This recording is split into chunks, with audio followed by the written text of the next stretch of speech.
الحمد لله رب العالمين، والصلاة والسلام على سيدنا محمد سيد الأولين والآخرين، وعلى آله وأصحابه وأتباعه وأولياء أمته أجمعين إلى يوم الدين. اللهم ربنا آتنا في الدنيا حسنة وفي الآخرة حسنة وقنا عذاب النار. مسلمانان إيمان داران خوشكو براي إيمان دارم، السلام عليكم ورحمة الله وبركاته. دیارە خصومەت و دژایەتی و وشەی نەشیا و هەڵچوون و داچوون و بۆ وەرگرتنی ماڵێک یا منسەبێک کە حەق و مافی تۆ نییە یا حەق و مافی خۆتە، بەڵام وشەی نەشیاوی لەگەڵا ئەکەیت و خصومەتی لەگەڵا ئەکەی، بەڕاستی ئەمە کارێکی ناڕەوا و حرامە و بەشێکە لە جیدال و مەناقەشە کە جومعەی ڕابردوو باسمان کە یەکێکە لە هیلاکبەرەکانی زبان و تاوانەکانی زبانی ئینسان. خوای تەبارەک وەتەعالا پەنامان بە. و خصومەت تاوانێکی قێزەونە. خوای تەبارەک وەتەعالا لە قورئانە ئاماژەی پێ کردووە وەصیفەتێکی منافق و کافرەکانە کە هەمیشە و دائم خەسمی پێغەمبەر بوون صلی الله عليه وسلم. بۆیە خەسم ئەو دەمەدەمێ، ئەو دەنگەدەنگە، ئەو دژایەتێ، ئەو هەڵچوون و داچوونە بۆ وەرگرتنی ماڵێک، پارەیەک، سەروەتێک، سامانێک، ئەرزێک، منسەبێک کە حەق و مافی خۆت نییە، ئەتەوێ بەمە دەسیخەی یان حەق و مافی خۆتە بەڵام دەنگەدەنگی لەسەرەکەیت و خصومەتی لەگەڵە دژایەتی دروسە بێت، ئەمە ئەڕاتە قاڵبی حرامەوە، چونکە بەهۆی زبانتەوە تووشی تاوان و گوناه بووی. بۆیە خوای تەبارەک وەتەعالا ئەفەرمێت ومن الناس من يعجبك قوله في الحياة الدنيا ويشهد الله على ما في قلبه وهو ألد الخصام. ئەمە لە سەبەب نزولەکەی کابرایەکی حاقید بوو، قسە خۆش بوو،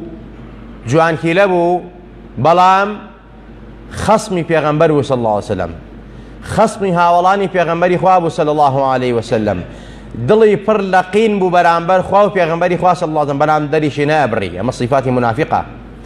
خوای تەبارەک وەتەعالا ئەفەرمێت لە باسی ئەو کەسەی کەوا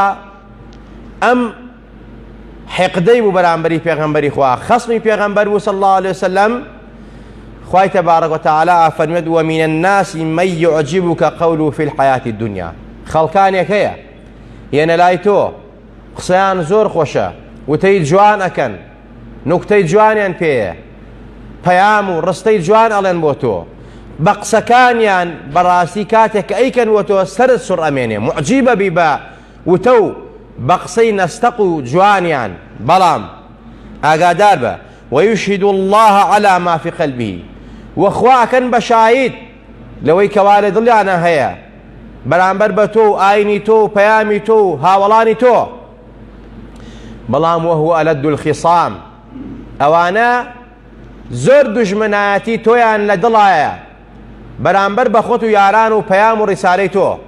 ألد الخصام یعنی خەسمی سەرسەخت و دوژمنی سەرسەختی تۆن، ئەیان ئەوێ بەڕاستی بە ناحەقی، بە ناڕەوایی، بە زبان و بە دەم و بە دڵیان، بە ئاکار و بەکردەوەیان دوژمناتی تۆ بکەن. وإذا تولى سعى في الأرض ليفسد فيها ويهلك الحرث والنسل والله لا يحب الفساد. کاتێ پشتیان کردەتەوە ئەم قسە نەستەقانەکەن بۆ تۆ، سەری تۆ ئەسوڕمێنن، ئیعجاب بە تۆ ئەکەن بە وتە و قسەی جوانیان، بەڵام کاتێکە پشتەکەنەتەوە لە تۆ دوورەکەونەوە، ئەمانە بەڕاستی فەساد ئەنێنەوە لەسەر ئەرزا، بە قسەکانیان، بە وتەکانیان، بە ئاکار و ڕەوشتیان، هەوڵەدەن بەڕاستی کشت و کاڵ و زەرعات و بازار و دوکان و حیات و ژیان تێکدەن، نەسل و حەرس و هەمووی تێکدەن بەسەرێکە، مرۆڤایەتی نەیەڵن، ئەمانە مفسیدن، ئەمانە بەڕاستی داگیرکارن، ئەمانە خەسمن بەرامبەر بە حەق و بەرامبەر بە ئەهلی حەق. بۆیە خوای تەبارەک وتەعالا لا يحب الفساد، خوای تەبارەک وتەعالا فەسادی خۆش ناوێ، فەسادکارانی خۆش ناوێ، پشتیوانی فەسادکارانی خۆش ناوێ، ئەوانەی کەوا پشتیوانی زاڵمن لەگەڵ زاڵمان چەپڵیان بۆ لێدەن دەنگیان پێدەن و دیفاعیان لێکەن بەرگریان لێکەن لە هەموو حەق و ناڕەوایەک بەرامبەر بە خەڵکیکەن ئەوانە ئەهلی فەسادن وەخوا ئەوانەی خۆش ناوێ. خۆشەویستان اینجا وإذا قيل له اتق الله أخذته العزة بالإثم كاتجي كبيانا وتكاكا أم خصمو أم دجاتيو أم حقدو أم بغزك توئيكي أم كاريكي ناروال الأخوة بترسا أم ما خواردني خلقا أم حق خواردني خلقا أم نداني حقي خلقا أم الظلمة توئيكي أخذته العزة بالإثم أو كاتب بتاواني خوي شانازي أكاو هیچ ترس و بێم و خەوفێکی نییە و کوردواتەنی شێتگیر ئەبێ لەسەر کارناڕەوەکانی خۆی وەکو ئەمڕۆ ئەیبینین بە چاوی خۆمان ئەو هەموو ناحەقی ئەکرێ بەرامبەر بە میلەت بەرامبەر بە خەڵک بەڕاستی بوون بە خەسمێکی میلەت بە زبانیان درۆ ئەکەن حەق و مافی خەڵک داگیرەکەن حەقی خەڵکی ئەخۆن پێشێلی ئەکەن کاتێکی پێیان لەخوا بترسن مافی خەڵک بن شێتگیر ئەبن و ئەو کاتە بەرامبەر میلەت سێقات و چوارقات خیانەت دەکەن و تاوانەکەن. خۆشەویستان بۆیە پێغەمبەرە فەرمێ صلی الله عليه وسلم وریابن بەهۆی زبانتان تووشی خەسم و دژمنایەتی نەبن. خەسمایەتی ئەو خەسمە ئەو حقدە ئەو بوغزە کە بەهۆی زبانەوە توش دەبێ نیشانەی نیفاقە نیشانەی دووڕوەکانە. پێغەمبەرە فەرمێ صلی الله عليه وسلم عەبدوڵای کوڕی عمري كري عاص رضا ورحمة إخوان لسر بها فرميت أن النبي صلى الله عليه وسلم قال 4 من كن فيه كان منافقا خالصا ومن كان فيه خصلة منهن كان فيه خصلة من النفاق حتى يدعها. بيغمبري إخوان فرميت شوار خصلة صفة لهر كسي كاببه منافق ودوريوغي تواوى أو منافقي كعذابي لا إخوان لكافر بيسترا لا إخوان لكافر قيزونترا باب الله مسلمان وإيمان دارهم أو شوار صفة تابعة منافق التواوى. بيغمر إخوانهم إذا أتمن خان كاتي أمانتك لا دانا خيانة أمانتك أو صفتي كما صفتي دواميا وإذا حدث كذب كاتي كقسك دروي زورزلك هريكك لأيما أجر ملفي خمان هل دينوا زور جارة درو من كردوه ئەگەر درۆکە بە سوعبە دژبێت تاوانە نیشانەی منافقە. وإذا عاهد غدر كاتك أهدو بيمانك دا عليك والله اكتناني نابرم لكادي خويا موسوي في دم ظلم لي ناكم بيمان دم خيانت نكم تاوان نكم برابين دوزبين خيانتي ليك براسي أأمن نشاني منافقة. كاتك دو بنبالة دو عائلة صلحكن دو عزب صلحكن بەڵام ژێر بەژێر لە پێناو مەساڵحی خۆیانە خیانەت دەکەن زوڵم لە میلەتەکەن زوڵم لە خۆیانەکەن لە ئەندامانی خۆیانەکەن ئەم دوو بنەماڵە ئەهدوو پەیمانە بەڵام دوای ئەیشکێنن بەڕاستی ئەمە غەدرە لە پەیمان ئەمە نیشانەی منافقە. و هەروەها وإذا خاصم فجرە کاتێکەوە داوای حەق و مافی خۆیەکە بەڵام تووشی فیسق و فجورە بێ تووشی تاوانە بێ داوای حەقی خۆت بکە داوای مافی خۆت بکە بەڵام وریابە زبان و تووشی فەحش و جوێن و درۆ نەبێت زبان و ئاگای لێ بێ بەڕاستی تووشی قسەی ناڕوا و درۆ و شەهادەتی زور نەبێ. وإذا خاصم فجرە کاتێکەوە کە باسی حەقی خۆیەکە مافی خۆیەکە بەڕاستی فجورەکە تاوانەکە قسە ئەڵێ گوێ نەدا وەک ئەمڕۆ بەڕاستی ئەم زاڵ مستەمکار و خیانەتکارانە وایان کردووە کە میلەت داوای مافی خۆشەکە ئەو میلەتە تووشی خەسم بووە بەڕاستی تووشی گوێنوانشێ بەس میلەت ئەبێ خۆگر بێ کە داوای حەق و مافی خۆیەکە با گوێن نەدا با قسە نەڵێ. حەزرەتی عیسا سەلامی خوای لەسەر بێ بەرازیا بەلایە تێپەڕی فەرمووی مەڕە بیسەلام تیان یا عیسا چۆن بە بەرازیاڵی مەڕە بیسەلام فەرمووی بۆی کە زبانم ڕان نەبێ لەسەر قسەی فەحش و جوێن و ناشرین. ئەمە هەمووی دەرسە بۆ من و تۆ خۆشەویستان داوای حەق و مافی خۆت بکە خەسم بکە بەڵام بە حەق و بەڕەوا نەک بە ناڕەوا و بە جوێن و بە قسەی بەتاڵ. خۆشەویستان خەسم بەشەکە لە مەناقەشە بەشەکە لە میڕا بەشەکە لە جیدال لەوەی کەوا جمعی ڕابردوو بازم کە ئینسان بەرەو فیسق و فجور و بغض و قین و تاوان أبا برو قتل قتال أبا بويا پیغمبری خواه فرمی صلی الله عليه وسلم دایکی ایمان داران فرمی پیغمبر فرمی إن أبغض الرجال إلى الله الألد الخصام بخاري مسلم حسن كان روايات كده بيزونترين بياو بلاي خواوة بيزونترين كسانك لبياوان وجنان بلاي خواوة كسانك ألد الخصام يعني ألد يعني لكاتي قسكردنو مناقشو جدالا براسي لا أدال الريقا دسكا بجوينو هالتونو داتونو قسي برزونزم خصامي براسي كداوية وحقو ما في خويكا بأوشي وازئكا كبراسي إتر وايليتي أو حقو ما فا أو أندا أقدسي كويتوا يعني ظلمك يتيك كولا برامبرا جويني داو قسي داو أماني كلوي ألد الخصام يعني إتر لا دان لحقو للراسي ما يلكردن بلاينا الروا داوي كردني حقو ما في خد بنا الرواي بنا دروستي بدوش منايتي أما يبراسي كاركي نار رواية أما أنا بياو بياشن بيا بلاي خواوا بيا زودتين كسن كتوشي خصم بن كتوشي فجور تاوان معصية بن من جادل في خصومة بغير علم لم يزل في سخط الله حتى ينزع بيغمري خواها فرمي صلى الله عليه وسلم هر كسيك لكاتي خصومته جدال ومناقشيك ببيع المزانس براسي لو مجادلة لو خصما ببيع المزانس داويكر حق ما في خوي نية نازانية هي خويت يا خوي نية بلان توشي جهل نازانية يا بشجيري ظالم يا وكو حاكم براسي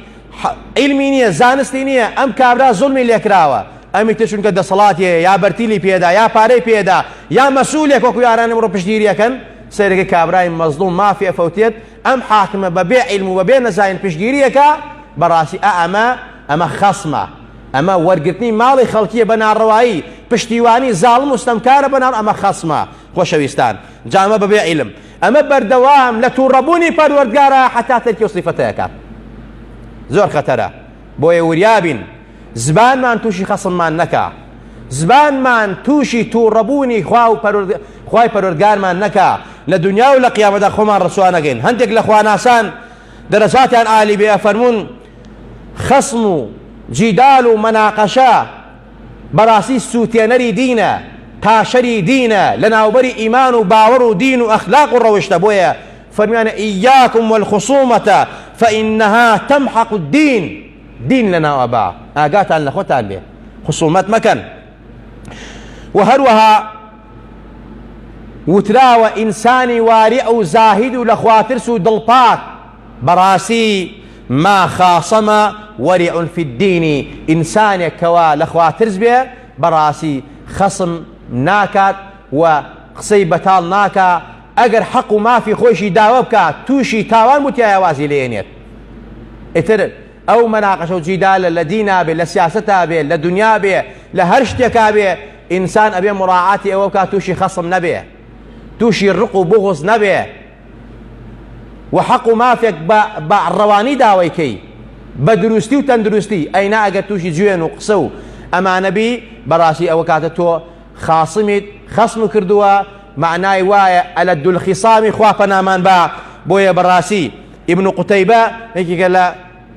خوانا سانا فرمي مر بي بشير بن عبيد الله ابن أبي بكر دام بلا فرمي ابن قتيبة فرمي بشيري كري عبيد الله كري أبي بكر كيك الأخوان أسان داي بلاما فرمي ما أجلسك ما يجلسك يا ما أجلسك تشيتو دانشاندو يا بوتي دانشتوي أو خمبارنا راحتي وتمنيش بيموت والله تشيد لشارب براسي لقل كرمامك خما توشي خصمو دنگ بوينو آجاوك وتتبين مانو قصينا عشانك وتتبين مان براسي زور بطاقتي كردوم چونك جدال ومناقشة دلنا راحتك دل رشأكاتوا دل بطاقتك روح آزار دا بويا براسي بتاوانه قوري زبان دان راوا أو خصم جدال ومناقشة فرمي آواي ليه كردوم زور دلنا راحته وزور بطاقتهم كرمامي خوش ما فرمي من باوكي تو حقي بسر مو هيا كادي خوي خدمتي كردوم هاو كادي كردوم منج ام بيو پاداشتي خوشتو باوكشت بموا اگر بجيوم كيكم والله نصيحتها كم امن پاداشتكي منها كادموا نصيحتكاني من وتو اويا كري باش يوم لي بقرا ابن قتيبة گوێم لێ بگرە فەرمی والله ما رأيت شيئا أذهب للدين ولا أنقص للمروءة ولا أضيع للذة ولا أشغل للقلب من الخصومة فەرمی ئەی کوڕی خۆشەویستی خۆم گوێ بگرە ئامۆژگاریانەی من والله من ئەوەتەی کە ژیانم بەسەر بردو و حیاتم بەسەر بردو و دنیام بینی و تەجروبەم هەیە نەمبینیوە بەڕاستی هیچ شتێک وەکو خصومەت و بەڕاستی جیدال و مەناقەشە و دەنگە و هەڵچوون توش ناحەقی بوون توش دەمێدەمە بوون بەڕاستی خراتر بێ بۆ لە ناوبردنی دین و هەروەها بۆ لە ناوبردنی پیاوەتی و شەهامەت و جوامێری و هەروەها بۆ لە ناوبردنی لەزەت و خۆشیەکانی دنیا و هەروەها هۆکار بێ بۆ سەرقاڵکردنی دڵ و قەلبی ئینسان بەوەی کەوا ئیتر ئینسان دڵی معدەل خەسمی تیابێ دژاتی تیابێ هیچ شتێک و خصومەت نییە بۆیە تەرکی کە وازی لێ بێنە هەم دڵت مرتاحە بێ هەم پیاواتی خۆت دەرەخەی هەم دین و ئیمانە سەلامەتە بێ هەم لەزەت لە ژیانەکەی بەڵام ئەگەر بێت و بیکەی ئاوا ئێستا کە تووشی کەئابە و نەفسی و ناڕەحەتی و خەم و خەفەت بووی دڵت مەشغوڵەبەوە حتا لە نوێژەکەیشا دڵت هەر لای خەسمەکەتە هەر لای ئەوەیە کە چۆن داوای حەقی خۆت بکەی چۆن بیبەزێنی چۆن ڕسواییکەی چۆن لە ناوی بەری بۆیە ئەمە لاوە مسڵمانی واری ئەو خواناس ئەمانەدا نایاڵێ فەرمی منیش بە گوێم کرد ئیبن قوتەیبە ڕۆیشتم ئامۆزاکەم بینی کوڕەمامەکەم بینی وتی ئابۆچی هاتووی ئەزانی من لەسەر حەقم وتی نەوەڵا لەسەر حەق نیت بەڵام من هاتووم نامەوێت خەسمەی تۆ بم ئەمەوێت تەرکی کەم وازی لێ بێنم لەبەر خاتری ئەوەی من ئیکرامی نەفسی خۆمەگرم ڕێز لە نەفسی خۆمەگرم ڕێز لە مرۆڤایەتی خۆمەگرم من نامەوێ خزمەکەم لێ عاجز بێ لێ زویر بێ لەسەر حەقێکە حەقی خۆشمە ئەو خەسمی منە و ئەو قسە بە منەڵێ و ئەو لێم داگیرەکە ئەو زوڵمم لێەکە ئەو ناحەقیەکە بەڵام من ئەو خەسماتێ ناکەم لەگەڵیان لەبەر خاتری خوا لەبەر پاراستنی دین و شەهامەت و جوامێری خۆم و هەروەها ژیان و حیاتی خۆم بۆ ئەوەی کەوا تووشی خەم و خەفەت و ناڕەحەتی دڵم ڕەش نەبێتەوە وازی لێنا کابراج بەڕاستی ئەم قسانە ئەم نەسیحەتانە ئەم ئامۆژگاریانە تەئسیری تێکرد یەکسەر ڕاستەوخۆ وتی واللهی ئەی کوڕی مام مادەم تۆ ئاوا لە حەق و مافێکەوە هی خۆتەوە من لێ داگیرەکەم تۆ خەسمی من نابی واسم لێنی ئەوە منیش بەڕاستی حەقت بۆ گرنمەوە واز دەخەسمێنم خۆشەویستان بۆیە بەڕاستی خوای تەبارە بە ئینسانەکان ئەفەرمێت وەقولوا للناس حوسنا بە خەڵکی قسەی جوان بڵێن قسەی باش بڵێن قسەی چاک بکەن با لە کاتێکا داوای حەق و مافی خۆشی بکەی با داوای شتێک بکەیتەوە مەزلومی تو زوڵمە لێکراوە چونکە بە شەڕ و ئاژا و گوێن و قسەوتن هیچ شتێک سەوز نابێ خۆشەویستان کوردەوارەڵێ مار بە قسەی خۆش دێتە دەرەوە خۆشەویستان ئەگەر لە دەستڵاتی زاڵ مستەم کارا بوو ئەوە کوردەواران دەستێنە توانی بڕێ ماچیکی کاکە تۆ تفی تێ لەکە باچ مەکە وازی لێ بێنە و لە ماڵی خۆدا دانیشە و دوعای شەڕی تێکە خوای تەوا عالیا سافلە ناوێ بە هیچ زاڵمێ تاسەر نەیتوانیە بەڕاستی تاسەر بۆی بڕادە سەر خۆشەویستان و ئازیزان بۆیە بەڕاستی یەکێک لە خراپیەکان و قێزەونیەکان و ترسناکی خصومەتی بەردەوام ئەوەیە حیقد سەوزەکە بەرایەتی و تەبایی نایەڵێ و هەروەها لابەری قسەی خۆشە کە قسەی خۆشی بەڕاستی پێغەمبەرەوە ئینسان بەهەشتی پێەکرێت پێغەمبەری خوا من کەفالەتی هەموو ئەو کەسانەکەم کە قسەیان خۆشە و قسەی جوانەکەن کەفالەتی قەسێکیان بۆ کەم لە بەهەشتا کە بەڕاستی ئەوەندە خۆشە و ئەوەندە جوانە بە حەیات چاونەی بینیە و نەفەس بەڕاستی تیای ساعەتی نەکردووە دانرا بۆ کەسانەی کەوا قسەیان خۆشە و قسەی جوانەکەن وەقولوا للناس حوسنا بۆیە پێغەمبەری خوا فەرمێ صلی الله عليه وسلم يمكنكم من الجنة طيب الكلام وإطعام الطعام تو ئەتوانی بە قسەی خۆش بەهەشت بکری بۆ خۆت بە ناندان بە فەقیر و هەژار و هاوکاری خەڵکی خەڵ دەعوەتکردن بەهەشت بکری بۆ خۆت